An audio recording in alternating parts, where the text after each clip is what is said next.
So, hello everybody, and welcome to this episode of CFO 4.0. Now, I'm going to apologize in advance to Tony and my listeners if I get the pronunciation wrong, but with me today is Tony Martignetti, who is the Chief Inspiration Officer at Inspired Purpose Coaching, which I have to say, Tony, is an amazing title. So, tell us a little bit about yourself. Yeah, no, I'll just say about the title, it's one of those things you have to earn every day. It's not that you just kind of like put on there and say, that's great. But every day I have to kind of make sure that I'm showing up inspired and inspiring to other people. And so it's very important to me, that title.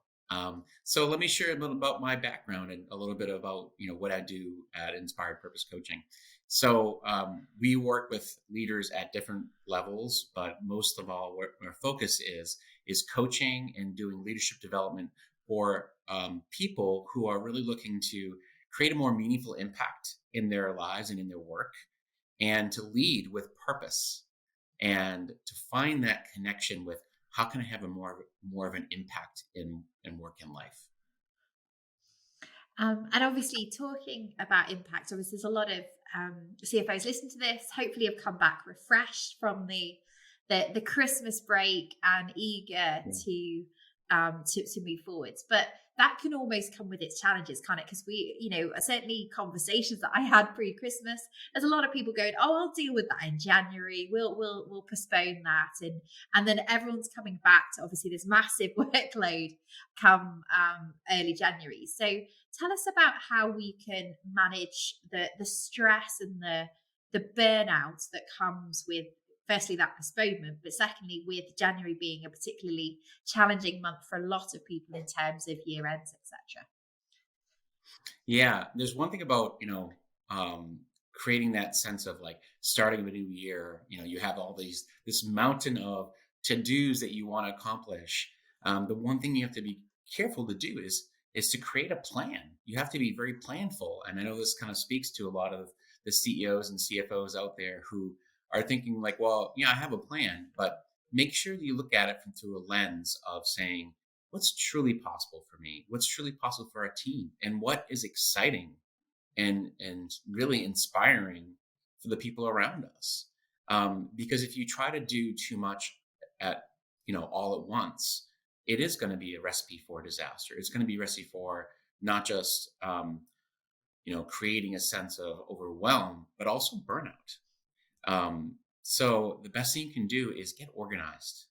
I know it's probably not what you expected to hear from me, but the more proactive you can be, the more structure you can create, the more freedom you can have, and the more you feel a sense of connection to the work. It's like a paradox that the more structure, the more fun. Hey, you're not going to get any arguments with me, right? So I implement software for a living. So there's lots of project plans and structures that go around that, right? So I know full well that, and I completely couldn't agree with you more. Having a plan is always good. And I guess one of the challenges is balancing that realism piece, isn't it? Is setting goals that are actually achievable and are actually realistic. And I think it's interesting because a lot of the conversations I can sometimes have is people understanding what is realistic. So how would you suggest people approach actually deciding whether something is realistic in the first place? Yeah, I mean, when you're doing this process of planning, and I'll say there's one caveat before I answer your question. When you're planning this process, make sure you're also thinking about this sense of like not being too attached to your plans, because planning is everything, but it's also the plan is going to be thrown out the window eventually because it becomes irrelevant. So you have to be detached from the outcome and know that you have to pivot and adapt as the year goes on. But it still doesn't make the plan itself not important. And so the key thing here is to have, when you're putting together those plans and start thinking about your year ahead, in order to make it so that you're not getting so overwhelmed, the key thing is to think, what is really possible for our team to accomplish if we were to kind of think about the highest priorities? Like, what are the things that are the highest needs that we need to do for our customers, if we have customers, or if we're pre-commercial, what are the things that we need to meet in order to be able to say that we were, by the end of the year, we're going to be where we want to be. And if you can't clearly delineate those highest priorities and say, that's what we're working towards, then it's time to really get clear on that. When you think about the idea of atomic habits, or those ideas that are really the strongest driving forces in your business, you want to make sure that those are the things that people have on their list every day, from the bottom rung of the ladder to the highest rung of the ladder. Everyone should be thinking, these three things are the things that we're driven by. And you've mentioned three. So is there, because we can often set ourselves lots of goals. They might all be achievable, Yep. but you mentioned the number three. So is there some significance to that? Well, I mean, I think there's a sense that three is that, magical number that, if you try to put too many goals on the plate, then you're going to get overwhelmed. So it's really being realistic of what's possible. And those three they have to be pretty audacious in their own right. You don't want to be setting goals that are so easy to be met that it's like, okay, well, we're going to take last year's goals and just kind of copy and paste them in and then just do that, because that's going to set yourself up for mediocre results. And ultimately, it's also not going to inspire, because inspiration is all about, moving people to a place where they feel like, wow, that gets me excited for what we can create. If people show up every day and they say, yeah, rinse, wash, and repeat, we're taking last year and we're actually going to just repeat last year, that's not inspiring. That's not going to get people motivated to want to do something over the top or exciting. So the key thing is to make sure those things that you set up for, that are driving you forward, actually make you want to get out of bed every day. And that's an interesting conundrum, isn't it? Because on the one hand, we're saying make it realistic that people think they can achieve it. But on the other hand, we want something that's audacious and inspiring. And those two things sometimes don't quite go hand in hand. So how do you find the balance? Yeah, it's exactly, I love that you brought this up, because this is what leadership is all about. It's striking a balance between optimism and realism. And, oftentimes people will accuse some leaders of being overly optimistic, or overly, kind of like seeing this picture that is so far out in the distance that, like, how do you get people to come back to the ground? The key thing is you have to find that connection to where you're going and where you are now, and create that bridge between those two. And that's how you ground people in reality and say, okay, well, I see this vision. I know where I'd like to see us go. And it's not just something that, is so unrealistic that it's not possible. I know we have the capability of doing that, because I've seen it in the people around me, and I believe in us. And that's a key word, the belief that we can get there if we are able to start executing on these certain things. And so then you connect the strategy of today into that. And that's an interesting piece, isn't it? Is understanding that bridge between the two. So if we think about, like, one of the common goals that certainly I'm speaking to people about is, how do we get our month end close time down from, like, one of my customers who was speaking to, or somebody that was looking to work with us, they were saying, right, we're currently on 17 days, and we're going, right, where do we get them to? And so I guess there's that planning part, as you mentioned, in terms of figure out where you want to be. So we want to be down to 3 days, but almost the how are we going to get there, and what's those steps going to look like? Yeah, and I love that you bring this up, because I'm a recovering finance professional, so I speak the language of finance pretty fluently, and I think there's a sense, when you talk about that example, let's just say it's about really disrupting the thought process and saying, just because that's what we've always done, it doesn't mean we always have to do that. And then you start getting people to think, well, what would it look like if we were to envision the ideal state? A close that actually is done in less than 4 days or 5 days. Like, what would we have to do to make that happen? What are the systems, processes, or potential steps that we could actually eliminate because maybe we've been doing them all along this certain way, but we don't have to do them that way. What we have to do, what resources do we need to actually make it streamlined? And also connect people to the benefit of that, the why, right? And that's the most important part of all initiatives, is to really understand, why are we doing this? Is it just because it's a nice thing to do, or is it because it actually creates a benefit to us? Yeah. Absolutely. That's a really nice way of putting the why, because I, like you say, people get fixated on the what without fixating on the why. So, my why is always, and when we're speaking to finance teams, is imagine a month end where you don't have to work overtime to deliver on it. Imagine being able to take a holiday at month end time. And that can be rather scary for a lot of people when they're thinking about it. Yeah, and I want to bring this back to burnout and kind of the sense of like the stress that people create. Oftentimes we think of the amount of stress that gets created because of so much to do, but we also get burnt out because we don't know what to do and where we're headed. There's an uncertainty stress that I think gets created, and if when you have a very clear sense of what you're accomplishing and you're excited about where you're headed, that drives you to want to move forward in a certain direction. And it has you not feeling burnout, but instead excitement to move forward. So let's shift, because then that was an interesting segue. So you're talking about stress. So are there different types of stress? Yes, absolutely. The types of stress that show up are coming from different places in terms of, you could be having emotional stress that comes from this, different people's moods and the environment that you're in, the way people are showing up. If people are dragging down your environment because of their negativity or the way that they're creating the environment around you, that just can bring down the mood of a particular place. And with that environmental stress, what can happen is just simply making a small change. Let's say having people moving into a different space or going and working in a different place could actually change just the way that they show up and how they feel, right?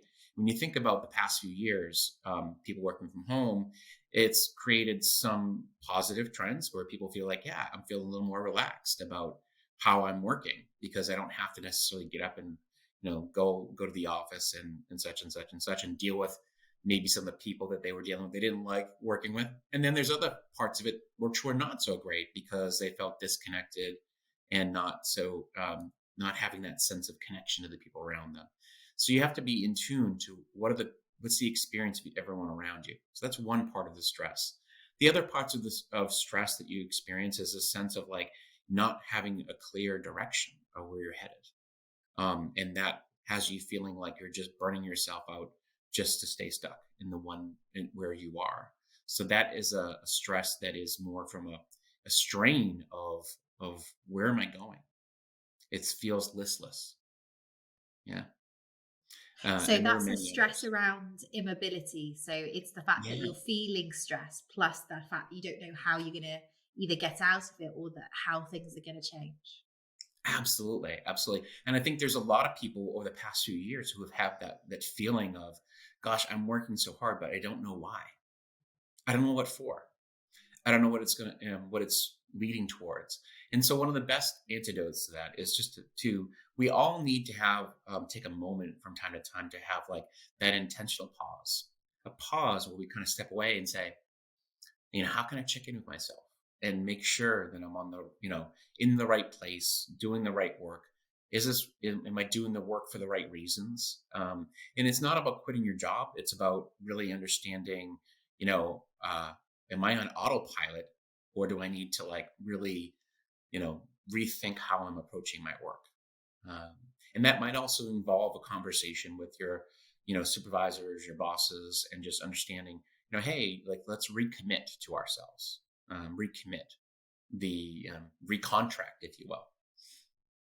So you've mentioned emotional stress, you've mentioned uncertainty-based stress. Are there any other types of stress that, you might see in the workplace? Oh, sure. I mean, there's also a sense of like, physical stress that comes from the fact that we're, sitting at our desks a lot. We're spending a lot of time. We tense up because we're sitting down and spending a lot of time at our, physical locations. And so we have to make sure that we're getting out in nature and connecting with being outside. I'm often telling people we have to just, sometimes get up and go for a walking meeting. And you'll be surprised at how much that releases the tension and your creativity. Nature is like the best potential drug. I would call it the best drug you could have because it allows you to really, have that stress relief that you need. And it allows you to be able to have conversations that you wouldn't normally have. So if so a finance team, or a finance lead is listening to this and they're going, okay, I can see where I know we've got some of those sources of stress within our team. What are the key signs that you're at a point, because there's a healthy level of stress, isn't there? There's like, there's a stress, you need some people obviously thrive in different levels of stress, but that's a conversation for us to follow up on. But how do you know that you're in an environment or creating your team is at a healthy level of stress? What are some of the signs you might see? Yeah, I guess the starting point is for yourself. I mean, maybe we'll start with self and then we'll go into the team.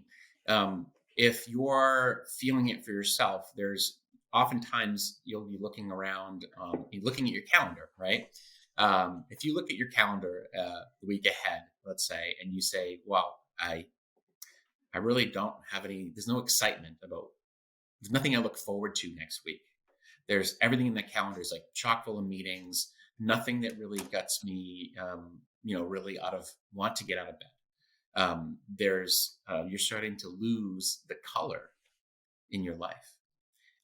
That's the warning signs that things are starting to lose their edge. And you need to start being more designful of your calendar and of how you're navigating the world. And I think that most of us feel like it's out of our control. We just got to show up. We got to do these things. This is how, this is what it means to be the leader of a finance function, or this is what it means to be a leader. You just got to do the work and make it happen. But why? Maybe there's more control over how you schedule your time and you can move things around. So what I've done is I've actually created this thing called a weekly spark, which is a weekly check-in that I have people look at their past week.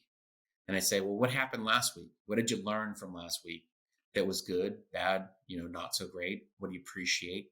And then as you look into the following week, what are you going to do differently that allows you to make sure you can show up in your best light? First of all, have you created space between meetings so that you're not just running from meeting to meeting to meeting? And have you planned something next week that you're actually looking forward to? One of the best questions on that list is, how do you want to feel by the end of the week? If the week has ended, what is it you want to feel? And now shifting gears to the team, the key thing to be looking out for, if you see people who are basically, starting to show up late, really, taking longer lunches, or if you're a virtual team, if you start to see people on Zoom, talking less, starting to just not want to come on video, then there's a sense of disconnection or disengagement. The best thing you can do is start to have conversations and just check in with them. It doesn't have to be difficult. You can just have an honest check-in and say, hey, what's going on? Tell me what's happening with you. And what can I do to help? You don't have to be a psychologist and you don't have to listen to all their problems. The key thing you do is just listen and create a space for that. Those 5 to 10 minutes you give a person will make a huge difference in understanding what's going on in their lives and in their work lives that will make them feel heard and seen. I love the idea of, and I think, certainly those that are in leadership positions always want to know what's going on in their team's life, but balancing that plus, obviously the day-to-day stresses of actually doing your job. So how do you find the right balance between, like you say, not being a therapist or a psychologist for your team, but also helping them feel heard and listened to and understanding where they're at. Yeah. And what I often say to people is that you have to find what works for you. I mean, not everyone is wired the same way. We don't lead as like the all in the same way. We have our own unique leadership fingerprint. And we have to tap into that style. That doesn't mean that because you're someone who doesn't like to have conversations with people that you should just ignore them. No, that means you got to find your style of connecting with people that allows them to feel like you're authentically connecting with them in a way that says, yeah, okay, this is his style or her style of making me feel heard and seen. So find that way, and maybe it's in those one-on-one meetings that you have, or if it's as a group, you just kind of create that sense of like, let's come together and let's chat about what's been going on this past week. What are the wins? There's one exercise that you may have heard before, which I find really valuable. It's called the rose, a bud, and a thorn. And the rose, bud, and thorn is all about like what's going well, what's something that could go well. It's a kind of like a seed that's been planted that is actually coming up. And then the thorn is something that's not going so great. And that could be related to any number of things. So it could be personal, or it could be professional. And the great thing about that is when people share those things, you get to celebrate the roses, and you get to, maybe support the people who are having the thorn. And it could be something like, lost a loved one, just generally not feeling great because of, some illness. And then, just kind of seeing people more fully helps them to feel like, yeah, I'm not just some robot coming to work. And in terms, you obviously mentioned there are different styles. So is the different styles that you're talking about, like you say, bringing groups together versus sort of more traditional one-on-ones? But are there any other suggestions that you have for those that perhaps aren't as comfortable with those conversations, or feel worried about maybe the can of worms that they might be opening? Yeah, I mean, it may be just something where there's a lot of different styles that you can tap into in terms of how you lead. Some people are more quiet leaders, and they're not big on engaging in groups. They like to do one-on-one, and even the one-on-one, it's not so much about like wanting to talk to all the people. Maybe it's just they have their direct reports and they just like to stay to that small group. But it's more encouraging the people on their teams to make sure that they reach out deeper into the organization and ensuring that they're doing the work of really keeping in touch. Or it might be a message that they write down that every week, or they do like a message from the CFO where you share something in writing if that's your style. So there's a lot of different ways, and what the key thing is you got to kind of spend some time thinking about what is the best way I can connect with others. And the further up the organization you get, your message is not going to be as direct to people as it used to be. You have to amplify your message through channels. So that's a very different thing than when you're lower in the ladder, where you have that more direct contact with people. I see. So that's an interesting piece about talking about how styles can change, like you say, as people go up or down the ladder. Are there any other changes that you see in terms of communication as people go up and down the ladder? Up, or hopefully just up the ladder. There's no down, no down happening. But are there any other things that you talked about, channels? Anything else that people need to be mindful of? Yeah, there's something that comes to mind around this, which is to say that your words matter. Right. It's so important that you choose wisely the words that you're using in your speeches and, your messaging to people, that when you're talking about, where the company's going financially or anything for that matter, that you're really mindful of the impact that has on other people, because they're listening to your every word. And they're trying to figure out, what does this mean for me long term? What does this mean to me, the future of our company, into where we're going? And so you want to be mindful of like, what is this going to have? What kind of ripple effect does this message have? So be very cautious in the sense that it's like, you don't have to be so hesitant and hold back, But what you want to do is make sure that you're choosing words that are going to really connect with people as much as possible. And one of the things that I do a lot of work around this is a sense of trying to be as grounded as possible. Being the calm in the chaos is one of those things where when everything's chaotic, the worst thing you can do is mirror that. If you're chaotic too, like you ramp up your energy and you start to create this sense of like, oh yeah, we got to act fast, move quickly, and do things. It's better to stay calm and say, hey, look, we're going to figure this out. Give us time. We're going to come to a decision. The more calm you are, then other people are going to mirror that. They're going to create that sense of like, yeah, I'm not going to panic because it sounds like we've got this under control. Absolutely. And so we've talked a lot about, just going back to sort of what we're talking about in terms of stress levels. So in terms of managing the team, you've obviously mentioned communicating with your team. So, and I'm guessing that also helps alleviate some of the uncertainty, anxiety, and stress that we talked about earlier as well. If you are regularly communicating in lots of different ways, we talked about people feeling heard, but as an individual, if you know your stress levels are high and you feel like you're already in burnout, let alone getting there, what are some things that you can do as an individual to reduce that or to address it?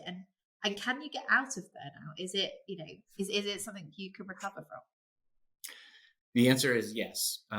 You can definitely get out of burnout, and the key thing is that you have to sometimes really remove yourself from your environment. And that doesn't mean you don't have to quit your job, but what you have to do is you have to really step away and give yourself a real extended pause and say, hey, I need to start like really connecting with like who I am and what I'm doing and why.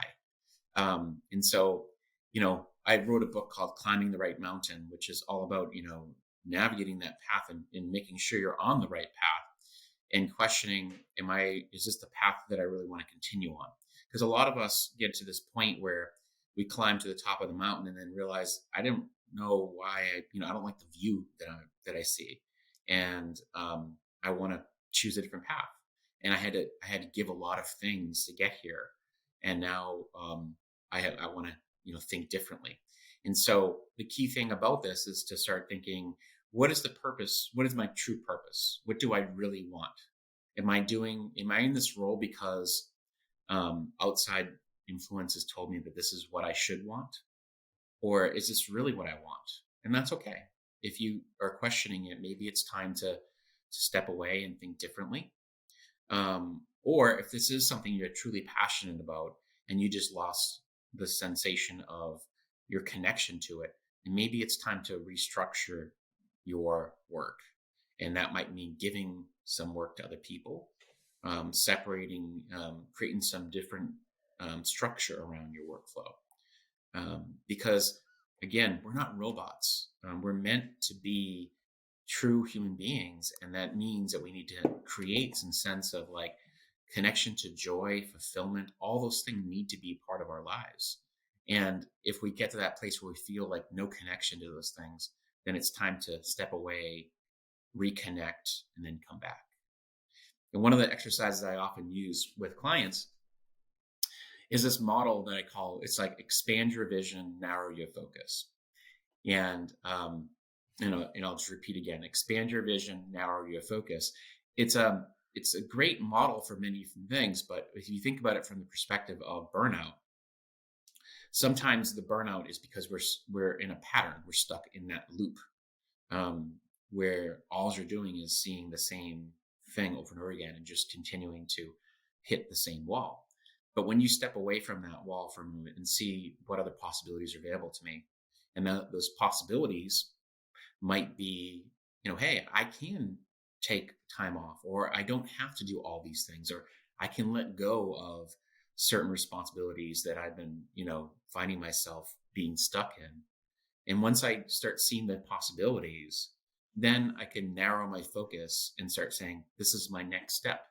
This is what I'm going to do. And that's how I'm going to find my connection to what's real.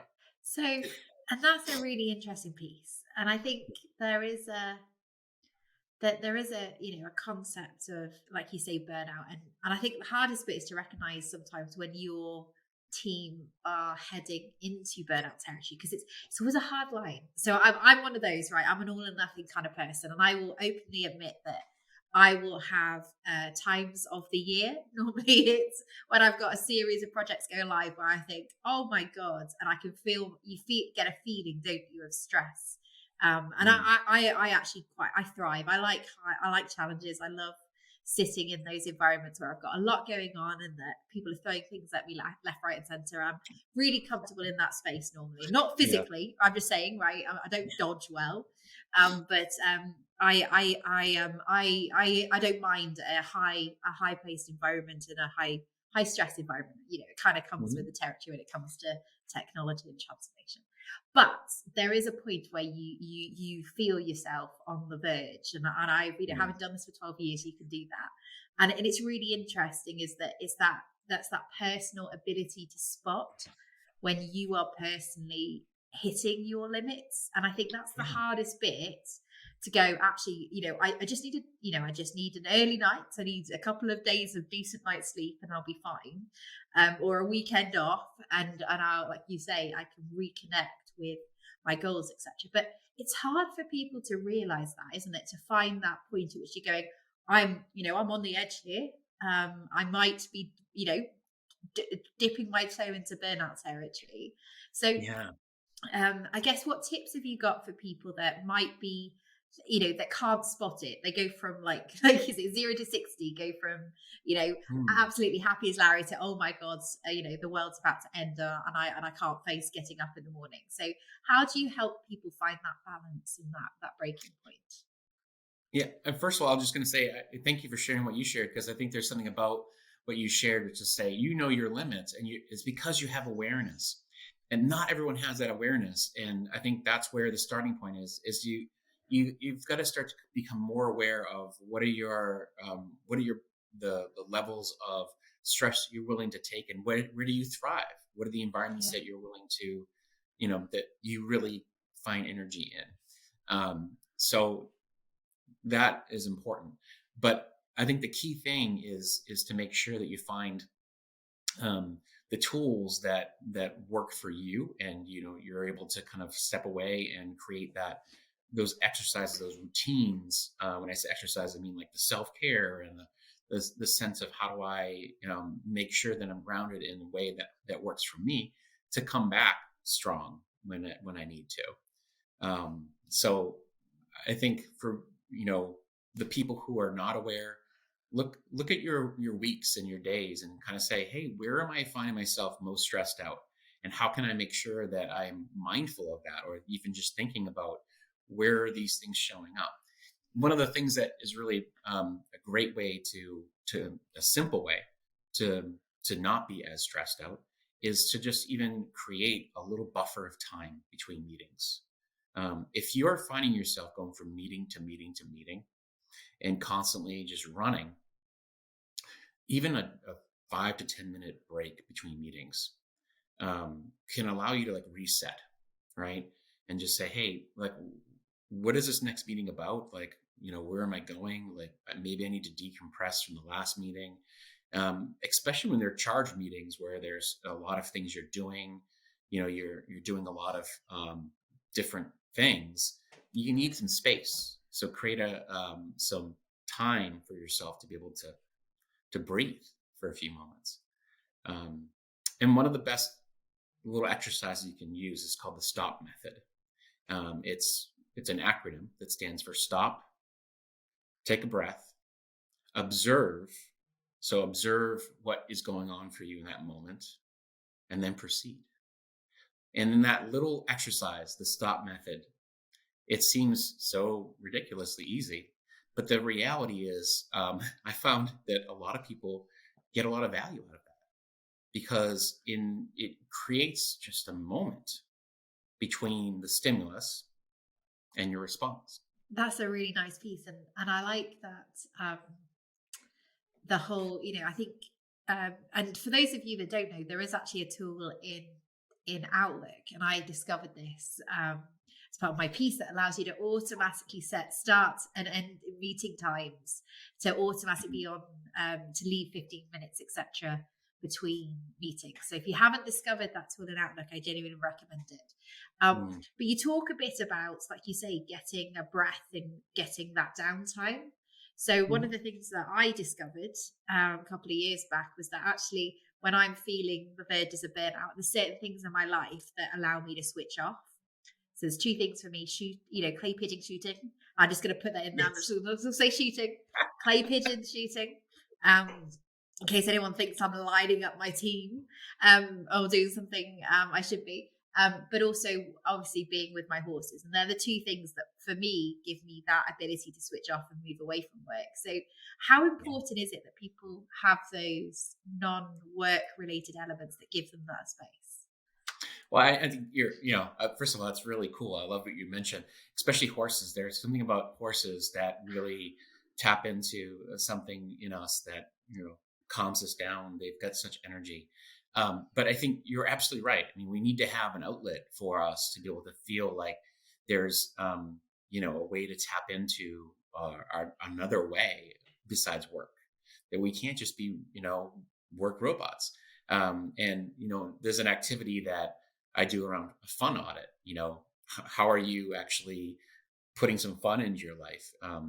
And when you plan for that fun, it actually becomes even more powerful because, you put it on your calendar and you block it off, and then you start to look forward to it. And that's one of the things that I learned early on, is that some of the most successful executives and professionals and leaders in the world, they don't just come into the weekend, kind of like exasperated and say like, okay, it's Saturday.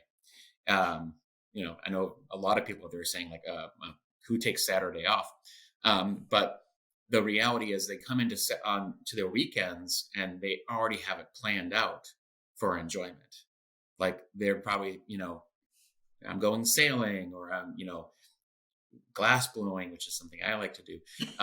Things like just crazy things that they've planned, but they've planned it so that it's something they look forward to all week, and they know that they've got that. And I love that. And glass bones, that's a really different example. Never heard of that as a hobby. So congrats on that one. Thank you. Like you say, it's something about the quality of your quality time. And I'm going to, your quality of your downtime is so important. If you literally sit there and allow yourself to stew, and I've done this, right? I just need a weekend off, and I've literally sat there all weekend and thought about work. I might not be doing work, but it's kind of in your brain. So for me, I think that's such an important part of de-stressing. Yeah, it's kind of like when you think about the, planning a big trip. So I in August of this past year, I climbed Kilimanjaro, and I planned for it for over a year. And when I think about the planning process and the, all the things that went into it, it actually made the trip even more exciting, because I had these elements along the way of like, what kind of gear do I need? And, who am I going to, how am I going to train for it? And that sounds daunting to some, but to me, it was actually exciting. It made it part of like the experience. I looked forward to it. The anticipation. So that's a really good point. Like you say, and maybe that's why, like you say, the plan's so important for your weekends and your downtime. Yeah. Because you need to anticipate it. You don't just need to experience it. You need to look forward to it as well.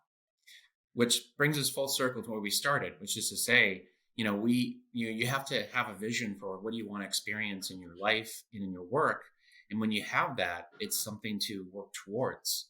And then, what happens along the way is sometimes things get thrown in the mix that throw you off course, but it still gives you that anticipation, that inspiration to move forward.